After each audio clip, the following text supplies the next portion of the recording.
good advice too. That's really good advice. I I'm noticing a theme with the interviews and I myself I'm 36, I'll be 37 this month. So I consider myself an older student too. Mhm. And in the beginning I thought, oh, everything's going to be a little harder. I don't know why. I don't even know where that frame of thinking came from because that's not even really the case. I feel like older students, we have more experience.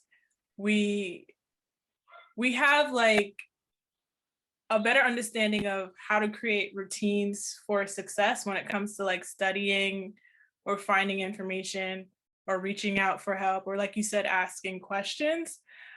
So one thing I wanted to find out from you, what are some of your study techniques or some ways that you prepare, like time management wise? Because it's a lot. A lot of us have full time jobs and families and outside commitments, and then we have this program, which it's a lot of work. Even though we only have class 1 day a week, we still have to work on our Yes. research projects. We still have class during the week and mentor sessions. So, what are some of your study techniques and time management techniques? Oh, time management is time management is always rough. We always feel like we never have enough time in the day. Some of the things that's helped me through getting my undergrad um, is Quizlet. Quizlet, I know okay. that I throw notes and definitions and terms and things like that into Quizlet because I can put it on my phone, and Okay. if I have a little bit of downtime, I can flip through my flashcards on my phone. So that kind of helps me keep going in my studying. I don't know. I guess that would kind of help with time management. It's trying to fit it in when I can. Um, and the other thing too is trying to prioritize what needs to be done. Um, so yeah, you kind of have to look at things and put them in categories. How critical they are, not critical, or when are they due, and then trying to work on what needs to be done now. Right. Um, Probably not the best with time management. Um, I do tend to procrastinate a little bit as well, but I think everybody kind of goes through that as well. And then tips for studying. I'm a fairly visual person, so I lean pretty heavy on YouTube, Yeah. um, especially if I'm introduced with a question right off the bat. It's okay, go to YouTube. How do you XYZ? And then Okay. I'll start looking through videos. Oh, okay. So this video is telling me this. I don't quite understand this portion of it. So then I'll study on that other portion, through YouTube. Um, and of course, Google. It's just really bouncing things off of Google. And then, for this course as well, it's just really trying to find the resources that are giving you the best answers. Um, so a lot of times I do have issues trying to get the correct answer from like Stack Overflow. Yeah. And a lot of that is just because I don't know how to ask the correct question, Okay. but I'll continue to ask basically the same question over and over, but I'll change a little bit of it so that maybe I can get a different answer and finally get to the point or the answer that I am looking for. Yeah. Um, but for me, it's YouTube, and it's Yeah. trying to emulate those that have already done it. Right. That's great advice. I use YouTube a lot too. Not ashamed to say I use Reddit a lot too. Because sometimes Oh yes, sometimes, there's a lot of information in Reddit. Um, I also were you a part of the Python bootcamp? yes, Yeah, I remember one of the last modules we had like a short lesson on Googling, like how to Google things or something like that. How to use Stack Overflow. And I kind of wish we did another one, a more detailed one, because like you yeah, said, asking the right question is so important. It will save you from going down the rabbit hole for hours trying to figure out what is this documentation saying? What are they even saying in the answer? Why isn't this code working? But yeah, that's really good. So I just remembered as well, another source that I use a lot is the stack of not stack, but the Slack channels, Yeah. especially for our course, and then Discord. If you Oh, can okay. find a lot of a lot of the tech YouTubers have their own Discords.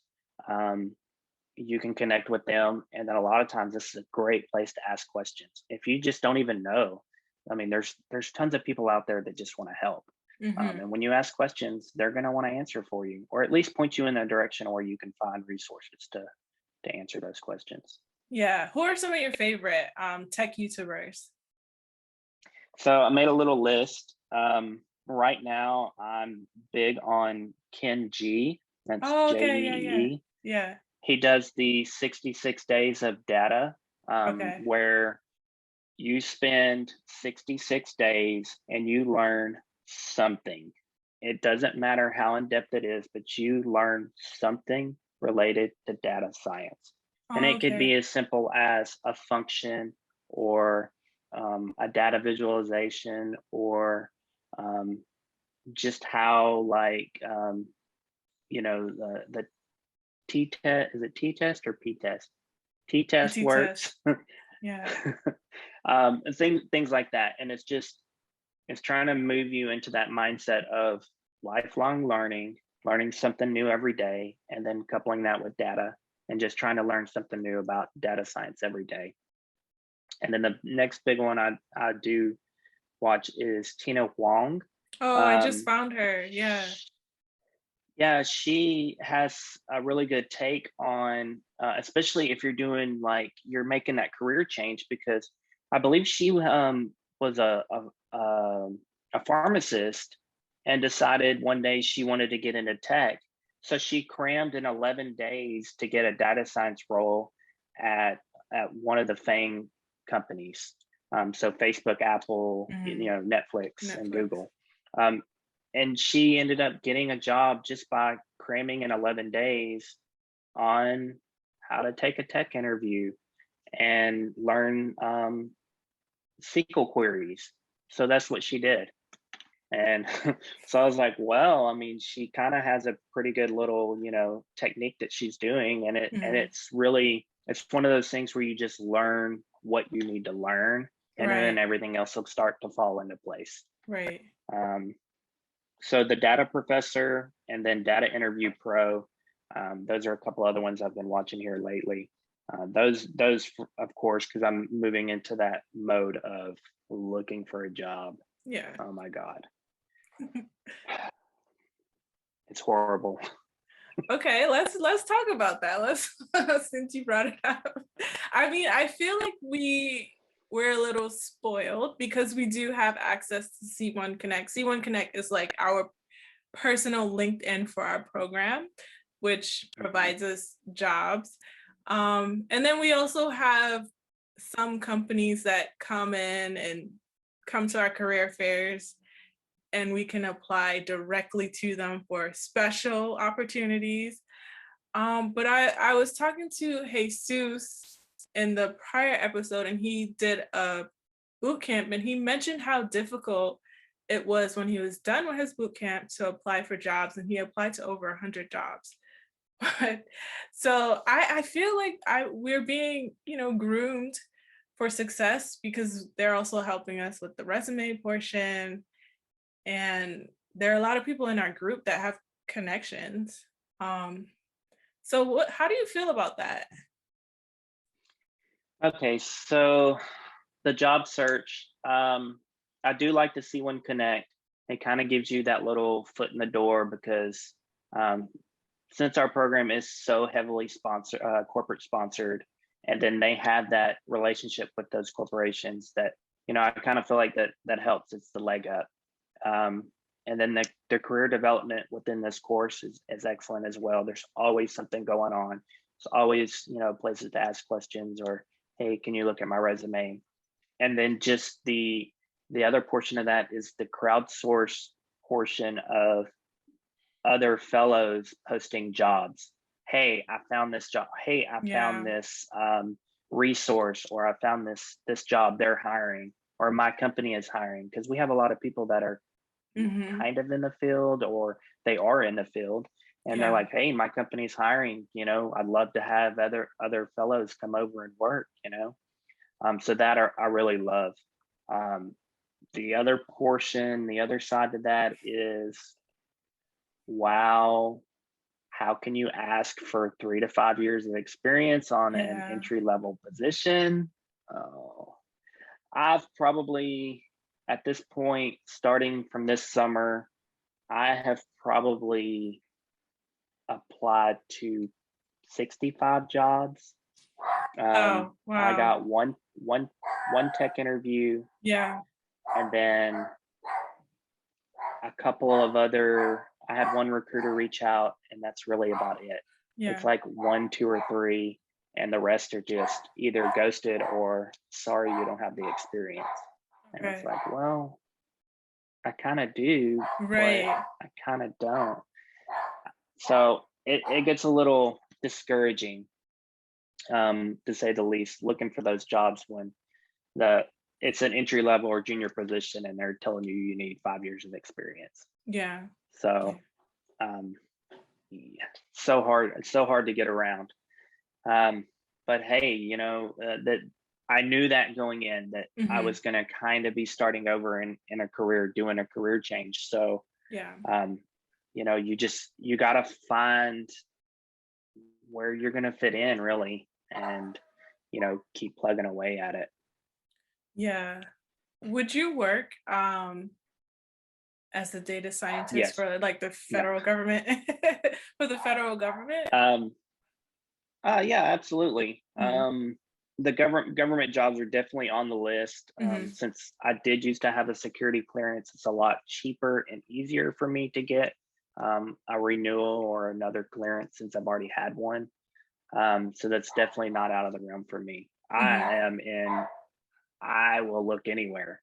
The Yeah. industry does not matter. Yeah. I want that job. I want the experience, and I want to start learning, actually learning to do this and Yeah. doing it for a living. Yeah. Yeah, I think, yeah, you'll find something. Definitely. You'll find something. Even if it's an internship too, right? That's okay. Yeah, Yeah. absolutely. I'll take an internship as well. Yeah. Have you met yet with the new career advisor that we have? She does like drop in Mhm.